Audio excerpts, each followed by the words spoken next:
baptis selam atau baptis percik ya yang diperbolehkan. Welcome to Serious Case.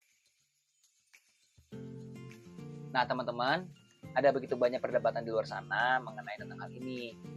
Nah tapi saya ingin kasih intinya saja, aplikasinya saja ya. Bagi teman-teman yang memang belum dibaptis percik, saran saya, ini saran saya baptis selam. Mengapa baptis selam? Karena yang pertama adalah kita mengikuti teladan Tuhan Yesus. Sekalipun mungkin kalau teman-teman nonton di film-filmnya mungkin ya Tuhan Yesus baptis kayaknya bukan diselam begini deh, tapi cuma hanya dia cuma jongkok gitu ya, atau mungkin dia cuma nunduk masuk ke air habis itu keluar. Nah terlepas dari caranya pun bagaimanapun ya, setiap gereja kan punya cara masing-masing, tapi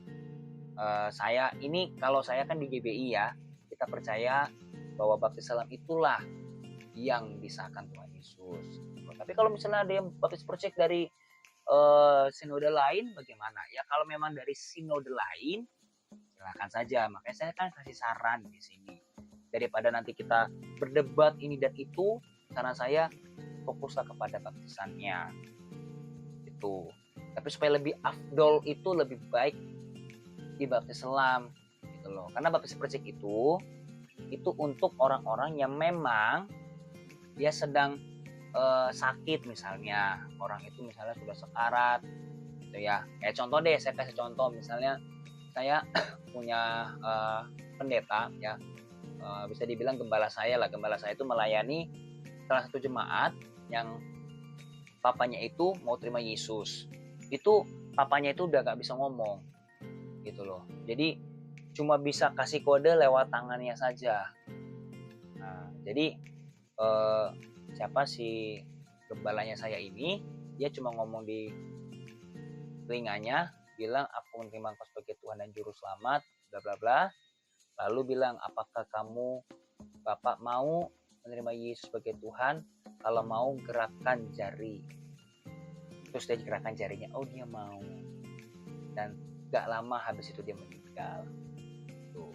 Nah pertanyaannya, apakah berarti dia itu masuk surga? Dia masuk surga. Oh iya, dan by the way, dia juga dibaptis. Baptisnya bukan baptis selam, tapi dibaptis pakai percik. Tuh. Kenapa? Karena konteksnya memang dia itu sedang sakit, guys. Dia udah pakai selang gitu. Dan gak mungkin dong kita paksa dia untuk masuk ke kolam, kan gak mungkin. Tapi bagi teman-teman yang memang sehat, teman-teman perlu dibaptis selam. Gitu loh. Ini terlepas di sana ngomong apa ini dan itu, saya sarankan aja baptis selam saja. Ya saya tidak memaksa, namanya saran kan bisa diterima bisa enggak ya. Nah jadi teman-teman perlu dibaptis selam. Nah kalau misalnya teman-teman ada yang sudah dibaptis selam tapi merasa bahwa kayaknya gua awal-awal baptis selam itu gua kayaknya gak serius deh sama Tuhan Yesus, sekarang boleh nggak gua dibaptis lagi? Nah saran saya juga ini sih bukan kasaran sih, lebih baik nggak perlu baptis lagi kalau sudah dibaptis selam. Karena apa? Karena yang Tuhan cari itu adalah perbuatan. Karena teman-teman kan sudah dibaptis nih, itu adalah syarat-syarat utama menjadi orang Kristen, ya kan? Ketika teman-teman sudah mengakui sebagai Tuhan dan Juru Selamat lalu dibaptis, maka yang selanjutnya teman-teman lakukan adalah perbuatan. Karena takutnya begini, nanti teman-teman dibaptis nih, yang kedua kalinya baptisan selam misalnya, terus berdosa, terus dosanya mungkin jatuh bangun dalam dosa, akhirnya merasa kayaknya baptisan kedua gue masih belum serius deh, kayaknya gue harus dibaptis ulang lagi deh. Begitu terus sampai Tuhan datang. Itu fokusnya jadi kepada baptisan mulu. Nah daripada begitu, lebih baik bergumul lah dengan Tuhan daripada mengincar baptis mulu.